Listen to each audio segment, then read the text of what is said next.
Hello, and welcome to another episode of the CIRS Group podcast. I am Barbara, And I'm Jacie.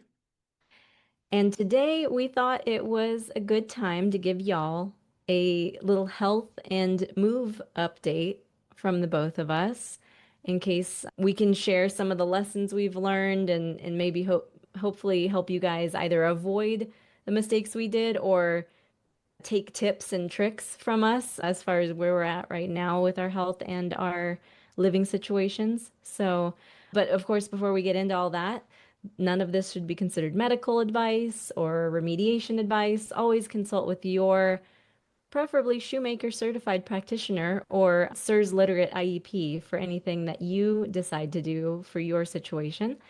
But in the meantime, we will share what's been going on with us. So, Jacie, tell us, how has your move been?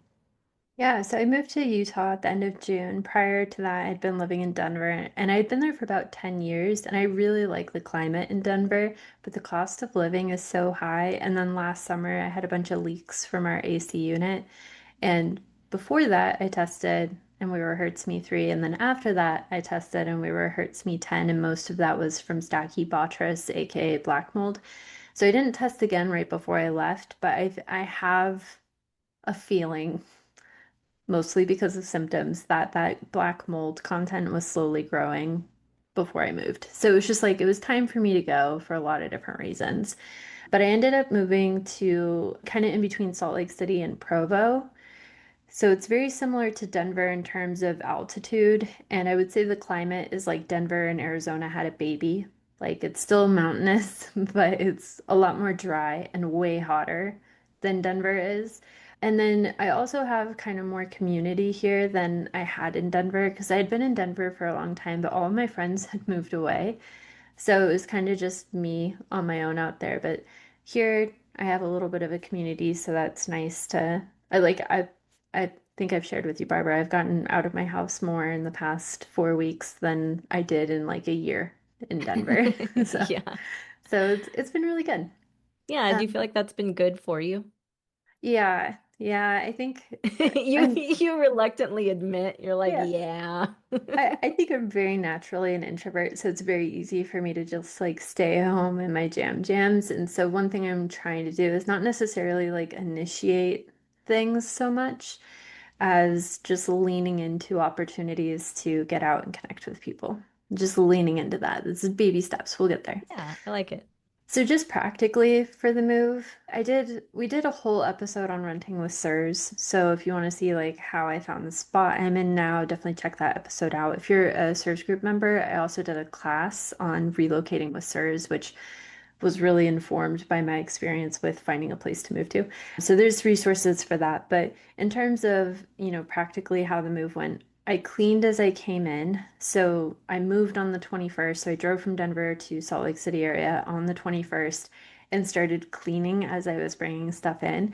And this is like the one thing I would change about this experience. I would definitely get a hotel for the first couple nights just so I could like be somewhere, dump my stuff at the apartment, then sleep somewhere, not on an air mattress, and then kind of take my more time cleaning because it just felt very like hectic and rushed and I was exhausted.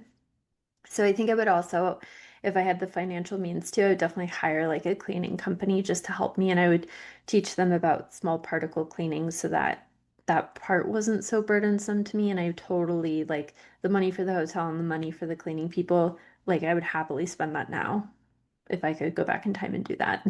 Yeah. That was brutal. So since then, I've really just been settling in and then building stuff. So when I was in Denver, I was just renting a room, so I didn't really have any furniture. I just moved with everything I could take in my car. Plus Emma, my dog, was in my front seat. She was my little passenger princess. And so it's just been like acquiring stuff and building stuff, a lot of flat pack furniture, which I know is kind of controversial for CIRS using particle board stuff. But the way that I see it is like if this place ever did become water damaged and I felt like I couldn't take anything with me, I'd rather it be the cheapest version of that thing than like investing in a ton of, nicer furniture that I wouldn't feel super confident in taking to a new space. So that was my thought process behind it is totally valid if you guys have a different thought process behind it. But I put a lot of time and consideration into considering, like, just making really considered purchases where it's like, okay, if I know that I need to clean a lot because I am a CIRS patient and I'm sensitive to actinos, how can I make that as easy as possible for myself? So an example of that would be instead of getting like a nightstand with shelves, I made sure I got a nightstand with drawers so that it's not like a ton of dust accumulation where you have to dust surface after surface after surface. Because I just wouldn't, if I'm honest, I just would not. Yeah, I want to just echo that for a second because I have a lot of open space for things, bookcase behind me, like even my nightstand is like a desk with just shelving underneath, not drawers. And I just dusted yesterday, so it's fresh in my mind of like how annoying that process is and that it didn't need to be that way. So I fully, oh man, if you can get drawers on anything, get drawers on everything at this point. Yeah, just closed storage, all the things. Yeah, And then make sure it's like something that's easy to clean, like a wipeable surface versus a porous surface that you would have to like possibly vacuum, etc. My apartment is the bedrooms are carpeted, but the rest is like the vinyl laminate flooring, so it's super easy to clean. So yeah, just a lot of consideration for like my future JC self in terms of like the amount of cleaning and stuff I'll have to do. But just to talk about like a couple of the things that have been a reality check for me, because I think I shared this on the podcast, and if not, I definitely have in the CIRS group calls. At one point earlier this year, I was considering moving to Cheyenne, Wyoming, and I had really like made that fantastical in my mind. I was like, oh, it's just 2 hours north of Denver. It's going to be the same climate. It's going to be just like Denver, but cheaper. It was not just like Denver. The biggest issue with Cheyenne for me was that it was a very small and older town. So if there was one Target in all of Cheyenne and that Target had water damage, you don't get to go to Target. Same with Sprouts, same with Whole Foods. Like they just had like one of each store in the whole town. And so if it did have water damage, you just couldn't go to that store. So it really reduced the number of options you have. And so I knew that I needed to visit here. I did so in May to like find an apartment and make sure I was doing the reality check for myself so the Cheyenne situation didn't happen again. But since then, I've also like now that I've been here, 5 weeks, I've learned a bit more. So some of the unideal stuff is I didn't know this, but there's AQI and PMI, and they are different things. AQI is the air quality index, and it's always fine here. It's always great. Air quality index, golden. The PMI, which is the particulate matter index, is how many particulates, like dust, is in the air. So it's not necessarily like the air quality is bad in the sense you would think of like smog, but it's just dusty in the air. weird. Yeah. I So didn't know that either. Thank you for sharing. it has been a discovery. I would every morning I would wake up and the clouds, the mountains would look kind of hazy, and then I would look at the air quality and it was like 20. And I was like, what does this mean? So I did some digging and there's this thing called a PMI. And so it's not necessarily like toxins in the way we would think of like smog being a toxin contributing to the air quality index. It's really just like there's dust in the air and it's because it never rains here.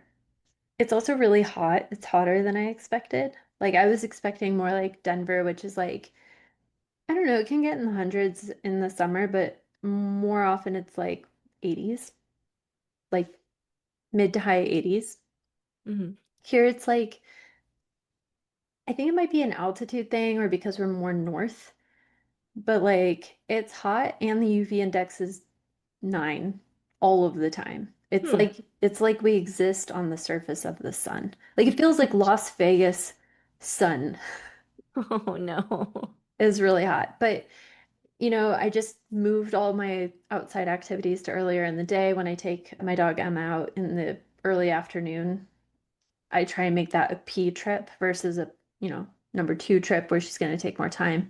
So it's been a little bit of a learning curve there. And then the other thing that hasn't affected me, but I didn't realize was like such a part of the Utah culture is there's a lot of lakes here. I mean, it's Salt Lake City. Maybe I'm just dumb for not realizing this. Maybe this is a me problem. There's a lot of lakes here. So if you were looking to relocate here, I would just tell you to be cognizant of your proximity to a lake if you are someone who might, be wary of cyanobacteria kind of a thing. Yeah. I mean, come on, Jacie, didn't you watch the intro to Secret Lives of Mormon Wives? They're literally in a lake. They're in a lake. They're in a. This is a joke. If you know, like, Jacie doesn't watch bad TV the way that I do, so I need to bring that up I don't know. whenever I I can. loved that Jewish dating show on Netflix. That was that was so wholesome. It was so good. Yeah, that Feel was good. pretty Feel cute. good. Yeah, if you want a cute dating show instead of these like raunchy, dumb, for some reason popular ones like Love Island, go the Jewish matchmaking route instead on Netflix. You're welcome for that free tip here on this episode. Ugh. So in terms of the environment I'm in, like my actual apartment, I did a Hertz Me 3 when I came to visit apartments. Or sorry, I did a Hertz Me 2 that came back as a 3 when I came here to visit apartments and figure out where I wanted to live. I actually did two Hertz Me's. The other one was a 5, and I put in application fees for two apartments, which means I lost out on one of the application fees, but I do see that as an investment in my health. Again, go watch the renting listers. I'm giving too much information right now. But now that I'm here, what I'm going to do is retest for Hertz actinos and endos, and I should have enough dust by like mid-August to do so. Someone recently asked me why we only recommend testing for Hertz before moving into a place. And if I had the financial means to run the number 7, which is the Envirobiomics number 7, which is the Hertz actinos and endos on everywhere, I would 100% do that. But if finances are limited, the reason I recommend the Hurts Me Too is because that would be the hardest thing to overcome if you did come back with a bad score. If you have a Hurts Me Too of over 10, you're unlikely to be able to heal in that environment or stay healed in that environment. And if you have a high Hurts Me score, that means there's mold in the environment, which means remediation. And if you're renting, that's going to be near impossible. And if you own, it's going to be very expensive. So just by testing for the Hurts Me Too, you can kind of take the most problematic one off of the table. If your actinos or endos come back high, one, endos typically is some sort of like sewage gas issue. So it could be like a cracked pipe, it could be like a venting issue. Both of those things are way less costly to fix. So it is much more accessible in terms of if you have a high endo score, you may be able to impact change on it, whether you're renting or you own. Same with actinos. So a high actino score, it could be, the previous tenant just had a lot of cats and you need to do a deep clean, remove the carpet. So that's the reason why I look at the Hertz Me as being the most important before I move in. But now that I'm here, I'm going to retest for all three to see if any of that stuff needs to be done. And I would just add only because I barely helped, but I was very aware of a family moving nearby to Vegas. And one of the members of that family specifically knows that she reacts to one of the molds that is not checked on a Hertz Me Too, but is checked on an ERMI. That's very great of her to even know that. Like I wouldn't have known that in my situation. But if that is the case for you, obviously do what's best for you. But 90+% of people could probably get away with just the Hertzme to your point because those are statistically the five worst molds for CIRS patients. Again, if you have the money, go for the ERMI. You'll be able to calculate the Hertz Me Too off of an ERMI, so you're technically getting both.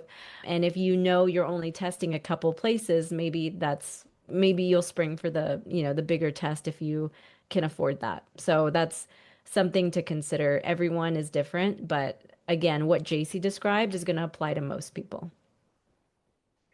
So, wrapping up my section of this with just a little health update. Last week I had a head cold, but other than that, I felt really stable here. And like just in terms of my experience with the buildings, because I think we've said this on the podcast, and if not, it was definitely in a group call, like the success rate of going into buildings in Denver versus Vegas, where Denver I felt like 2 out of 10 buildings might have mold kind of a situation where if you go into 10 random buildings, two of them might be kind of sus. And in Vegas, I think I said it was more like 3 or 4 out of 10 for me, where it was like I don't feel super great in this building. I would say here in the SLC area, it was one building out of 20 that I've been in that was like, oof. I like my shoulder started hurting, which is one of my signs that it's not a great building for me. But other than that, I felt really okay in the majority of the buildings that I've gone into. And I will say that I'm not in Salt Lake City proper. I am about 20 minutes south of the city, and it is much newer development. So I think part of it is just way less opportunity for water damage. I did go to Salt Lake City this past weekend, and out on the street, I immediately smelled like sewage. So I don't know so much about Salt Lake City proper, if it would be the same experience there, but in terms of where I'm located, which is in between Salt Lake City and Provo, it seems really decent in terms of the building qualities. Yeah.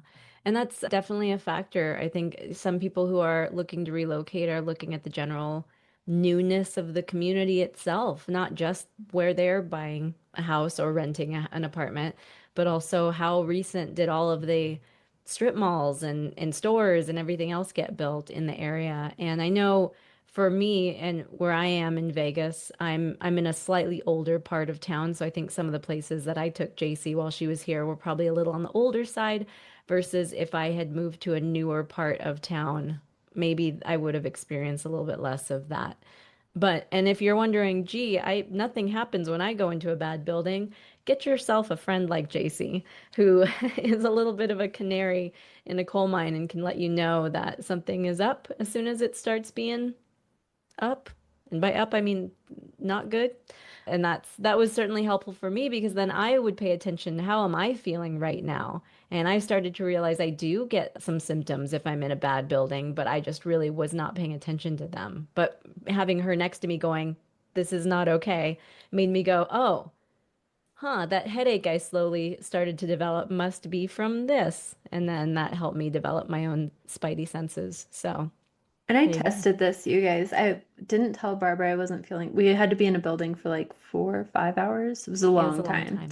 Yeah. And my shoulders started hurting, and I was like, okay, we're not in a good building. But I didn't want Barbara to like get fight or flight triggered because we have to be in this building. It doesn't matter if Barbara knows now or knows later. And then we leave the building, and Barbara's like, I am so tired. I can barely keep my eyes open. It was like such a grueling day. And I was like, yeah, the day was super grueling.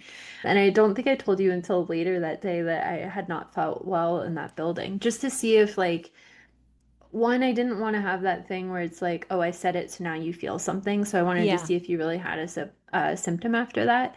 But then it was like immediately like, I'm really tired. Yeah, and what's so silly is I didn't put two and two together, guys, which is at this point, I hope that I would, because that is a very specific kind of fatigue where I am just like, I really, all I want to do is close my eyes. I can't, it's rare, but it happens, and now I know. I know that means that I spent a probably significant, and by that I mean at least an hour in a bad building, because that's usually when it happens. And now I've learned, and I actually am very happy that Jacie didn't tell me in the moment and was able to, kind of watch and wait and see if I had that kind of experience too. So thank you for that. Anytime. Yeah, that's really my update. Yeah, fun. I'm really glad that you're in a new environment and it sounds like a cleaner environment, better environment for health reasons, lots of reasons. And yeah, I'm excited for you. Yeah, it's been good so far. Maybe we should have started with mine now that I'm thinking about it, because yours ends on a good note. Mine ends on a not as good note, but it's okay. We'll get through it, guys. So for me, this year I decided since I was still not healing fully, you guys know I was diagnosed with CIRS over 3 years ago now. And the initial Shoemaker protocol worked its magic. I felt a lot better as I was going through it. I made sure I was out of exposure. I was taking my binders. I was passing the VCS test. My blood work was getting better. My MSH was coming up from undetectable. Now, currently, it's like at close to 30, which is really good. Not really good in the scheme of normal, but it's really good for a SIRS patient. Anyway, Still was having some GI issues, some brain fog, ADHD symptoms, which may just be ADHD, but like still having some stuff going on. So I started eliminating what could possibly be happening. One of the things that my CIRS doctor and I decided to investigate was tick-borne illness. In order to test for tick-borne illness, generally, maybe your doctor will do this differently, but my doctor and many doctors I know recommend doing some kind of provocation protocol, which is taking some herbs in a glass of water every day to kind of wake up the tick-borne illness so that when you do get tested, because these tests are they are expensive, so you don't want to waste a test on on the tick-borne illness hiding. So you want to wake it up so that the test is more likely to show you an accurate result. So I started these tick-borne drops February 1st. I happened to also get a chiropractic assessment that later that same month, and I was just going in to correct my posture, maybe some of my like upper back stiffness and like soreness. And I found out instead that I have grade 2, almost grade 3 spondylolisthesis at L5S1. Anyone with back problems knows exactly what that means, unfortunately.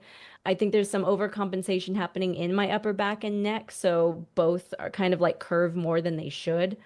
There may be some damage to my C5, and also I have scoliosis, which I kind of already knew. It's pretty minor. Compared to all the other things I just listed, it's the least of my worries. From there, in April, I was able to see some surgeons and an osteopath. And so that was like 2 months basically of waiting. And I was asymptomatic at the time of discovering the issues. But by the time I saw the surgeons in April, in fact, the morning of that surgeon appointment, I was in the worst flare of my life. I couldn't really stand up straight. My pain was probably at a level 6 or 7 on a scale of 1 to 10. It was like out of nowhere. Nothing that I know of caused it specifically. Keep in mind, I am on tick provocation drops this whole time. May or may not have been related. But I go to see the surgeon. He confirms that because there is what's called a bilateral pars defect, which is, the little spiky bones out on like towards your back that you can kind of feel, those fractured basically at the L5 level, and that allowed L5 to slip forward on S1. And that is irreversible without surgery. I promise it is. I know some of you are screaming at your screen right now, going, don't go, don't get surgery, but more on that later. But I get it. I get it. But there's no way to correct that without surgery. You have to mechanically, physically go in there, slide it back into place, give it a new little space, and have it fuse. Like that's the only way to provide stability to that part of the back once that happens. And it will likely get worse. And I'll go into like why that's important later. In the midst of this, because I thought they were unrelated, and quite frankly, they may be unrelated, I also got impatient to find out about the tick-borne side of things. So I jumped my dose of the tick provocation protocol so that I could get to full dose quicker and take that test quicker because I wanted to know what was going on in my body if I did indeed need surgery for my back. I just wanted to get a full picture of what was going on. I had to quickly stop within about 10 days of jumping that dose up because my symptoms increased. And just so you know, if you are on the tick provocation protocol and your symptoms get worse, that is a very good indication that you do have some tick-borne illness going on. So that alone is a good test, but of course you still want to get the actual blood test so you know exactly what bacteria you're dealing with and what flavor of tick-borne you are dealing with. Just so you guys have an idea of what my increase of symptoms meant, I had like GI issues and specifically diarrhea for like 3 days in a row, which is, even though I have GI issues, that's very abnormal for me. I was super heavily fatigued. Like I couldn't keep my eyes open. It was that feeling again, like I just talked about with exposure. And on top of it, I had really bad anxiety. So, coupled with the fatigue, I was also terrified of falling asleep because I thought I wouldn't wake up. Like totally irrational anxiety. I told my doctor, she said, stop the stop the protocol and get tested as soon as you can. So I did, and as soon as I stopped the protocol, like literally the next day, those symptoms pretty much went away. So that's nice, at least. I think I had a little bit of like phantom issues that clung longer, but that was, So I know that one of the things that had started with the tick-borne provocation was the eye twitched. Has that stopped? you know what's funny? I twitched as soon as you said that. It's like, oh No. yeah. Yeah, it's like, no, I I'm still here, buddy. No, that's a good question. So the eye twitch got really bad at CIRS. I think because my whole life, not my whole life, but like since my teens, I would develop a right eye twitch, like my eyelid would like kind of wiggle if I was sleep deprived. Mm. And I was definitely sleep deprived at CIRS and under a lot of stress because I was scared of public speaking, which is, I know that's silly. But anyway, I think that was a bigger cause of it. I would like to think that if I treat tick-borne illness, that my little twitches, because I also have like a calf twitch too sometimes, like just weird stuff. I've heard that that is a tick-borne illness related symptom, but it definitely gets worse if I am sleep deprived or under a lot of stress. So it has that's a very long, informative answer to just say that it has gotten a lot better since then, but Mm. it's not fully away. So I do think that a lot of that and that worry at the time, I mean, guys, it was just going like this, like the whole weekend of CIRS. It was so annoying. Most people couldn't tell, I hope, but if I pointed it out, you could like literally see my eyelid twitching. It was really annoying. So, yeah, that was another symptom. Where was I? Oh, so I took the tick-borne test, and that was in May. And if you're curious who I used, the company was MDL as for the tick-borne test, and I used CPL, Clinical Pathology Laboratories. I forget what MDL stands for, but CPL is the actual lab. I note that because not like if you have Quest or LabCorp, which I know is where we always talk about going for your SIRS blood work, they will not let you like take your blood with you after they draw it, and they also won't handle like shipping it out if, for you, which is what a tick-borne test would require. So there you have to find a specific lab that would allow you to do that or would handle that for you. CPL is at least is here in Vegas. They are not nationwide, but they have a pretty far reach, and my experiences with them have been fantastic. They handled it for me. I ended up getting my results back, and I have long-term antibodies for Bartonella, which kind of makes sense since you can get Bartonella from cat scratches and fleas. And I had cats growing up, and I was around stray cats or outdoor cats. So all of that made sense to me for my like, history. And then I also had short-term antibodies for Lyme, which doesn't really make any sense. I have never witnessed a tick bite me in my life. I grew up and always lived in non-endemic areas, but that just goes to show that that doesn't necessarily matter when it comes to this stuff. And also, Lyme has happened in all 50 states. So just because you're not in the Northeast, it doesn't necessarily mean that you're safe, apparently. Not to fear monger you, but I'm just saying don't let that be the reason you never test. If you are stalled in your healing, you may still need to rule it out like I tried to.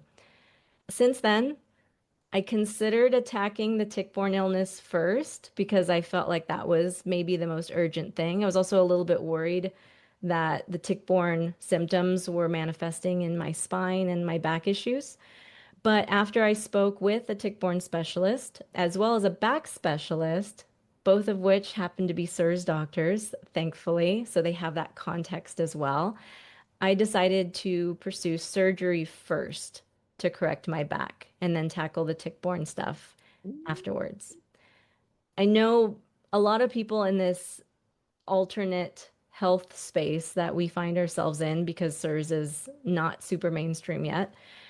A lot of us in this sphere have a hard time hearing about something as severe and permanent as back surgery, especially spinal fusion. We all know people who have had surgery and they regretted it, or they needed several surgeries because the first one didn't work. But I want to assure the listeners and the viewers that I'm at peace about moving forward with my surgery and just why, in case that's helpful. My condition, like I said, spondylolisthesis, is one of maybe three back conditions that exist that legitimately requires surgery to correct, which I know I already covered earlier. If I was completely asymptomatic, I would probably wait on surgery. I think a lot of people, there was a study done where just random 100 people or so were all got x-rays or MRIs, and like half of the people had something like my condition and had no idea. It could be a very common thing. Maybe not the severity of mine, but to some degree, everybody has a little slippage here and there. The issue is I have experienced numbness and tingling and like pain, stiffness, leg weakness. These are signs of nerve compression and potentially nerve damage. And so obviously I don't want to let that fester and get worse. And I also know that there's tons of people who have gotten surgery who endured years of excruciating pain because they were scared of getting surgery. And as soon as they got surgery, they think, "Oh my God, why didn't I do that sooner?" Like, why suffer? Why put yourself through that? If there's something that could help. And I would say spine surgery has come a long way in the last 10, 20 years. And I think the results currently of surgery are a lot better than they used to be, and the risks are a lot lower than they used to be. So I know a lot of us probably have ideas of surgery in the past. Maybe that your grandparent got surgery or your parent got surgery and like that didn't go well. Also keep in mind my age versus maybe an older person. There's a lot of reasons why I'm a good candidate for surgery and I should probably recover okay. The other issue that I was warned about by one of the surgeons I spoke with is that it's already kind of on the verge of grade 3, which means 50 to 75% slip. He said that if it were to progress to grade 4, it would actually be too complicated for him to work on, and he'd probably have to send me someplace like LA. So, knowing that it can actually get more complicated and more risky and just harder all around, the worse that it gets, that's another reason that I'm not putting this off. So, like I mentioned, I believed I was asymptomatic when I found out, but after I met with a CIRS doctor who is also a McGill specialist, Dr. Vakulik, I'll link her in the notes below if you guys need a back expert, man, she's the one. I actually flew to Pittsburgh just to meet with her after I found all of this out. She pointed out that I had this like crazy flare the day that I saw the surgeon. And keep in mind, I scheduled that appointment like 2 months prior, and I was fine until that day. She is the perfect amount. Dr. Vakulik is the perfect amount of woo-woo for me because she said, "What if that was what if that was your body trying to show you to be open to this and to get it taken care of?" Because I had that little flare that one time, and then really I've been not pain-free, not weakness-free, but I've been better since then. But it was almost like it was kind of like my body letting off a warning shot. So, yeah, I would say despite what my face looks like, I am actually ready for surgery. And I think this is a good example, and this doesn't apply to everyone, but this is a good example of probably CIRS or trauma or who knows what happened in my life, even the way that I stand and sit and walk and move and lift weights could have contributed to this issue. No, I didn't have an injury. No, I wasn't in a car accident. But like, point being, this is maybe an example how CIRS can cause damage that you do need to utilize conventional methods to correct. And I will also say most with back issues don't need surgery. but it is a good reminder, I think, to be careful with our bodies, given the level of inflammation that CIRS can cause. I slightly regret the 5 years of intense weightlifting that I did. Not fully. I wish that I did it in a more informed and safe way for me and my body. And I definitely, unfortunately, regret the yoga that I did over the last couple years because I think there were a lot of back bending and just a lot of bending and twisting that for me, for my back, this does not apply to anyone else, but for my back was not good for how what my spine needed. So I'm looking forward to getting through surgery and then tackling tick-borne, which of course I will update you guys on once I get to that step. And I will even be digging into gut microbiome health with specifically with Dr. Lacey, who I know we mentioned on this podcast before. Since I know all the antibiotics that I'm going to be on for all of the above is going to be a bitch. So I'm going to have to support myself on that side as well to get through the rest of this year, at least. That was quite the monologue, but Yeah. It's, you've been through so much like last year and then this year, and it's just like I'm so glad you're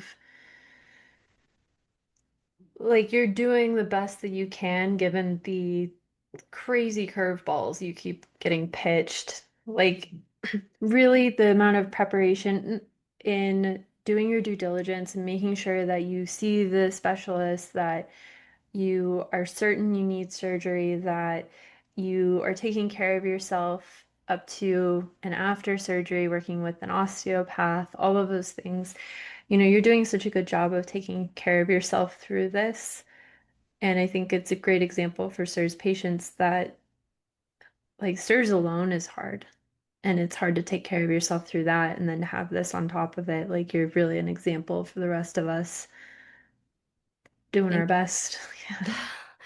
thank you. Sometimes I feel like you look for problems and you'll find one, but I also, kind of like what Dr. April said about, this is my body wanting me to find it. Yeah. So it's how it was supposed to be. Yeah. And I mean, you didn't even mention that BS COPD rabbit hole Oh you had to gosh. go through. Here, that like PSA for everybody, if you get a report back from a radiologist that shows I've gotten so many this year. Freaking my lungs apparently looked like I had COPD. And then I freaked out for 2 full months because that's how long it takes to see a specialist, at least here in the Vegas area, till I finally saw a pulmonologist who like almost laughed at me saying, "You have the lungs of a 20-year-old." And yes, this is after tests, like unbiased tests. He didn't just like look at me and go, "Oh, you're young, you don't have it," which he did that too, but he still he still had me do tests and he was like, "You're fine." And I'm like, meanwhile, like while I'm in the waiting room of the pulmonologist office, an old man, very nice old man, is like talking to the front desk lady about how the doctor had recommended he get on a list for a lung transplant. And I'm just sitting here like, oh my God, and it just made me go, why am I here? This doesn't make sense. And sure enough, it didn't make sense. And the radiologist who said that I have evidence of COPD on just based on my chest x-ray, I would love to have a word with them. I'd love to. They are dumb. Also, don't trust a doctor who just goes by what the radiologist report says. They should be looking at the pictures themselves. They should be using freaking common sense and like critical thinking to and also ask you about your own symptoms. I had other experiences with conventional medicine this year that really pissed me off, as you can tell. So, yes. And by the way, the surgeon I'm talking to is fantastic, wonderful person that seems to give a crap. And that is always the top thing that I look for in anyone that I do end up working with. So you deserve it. If you need to hear that, just want to say that you deserve someone who gives a crap. 100%. Well, I would just encourage everyone to leave Barbara a comment wishing her Good luck on, if whenever, well, not if, whenever the surgery has to occur, that it goes well. I know that we're all rooting for you. Thank But you. in the meantime, if you are looking for more resources and support on your CIRS journey, you can always join us over at the cirsgroup.com. We'll see you there.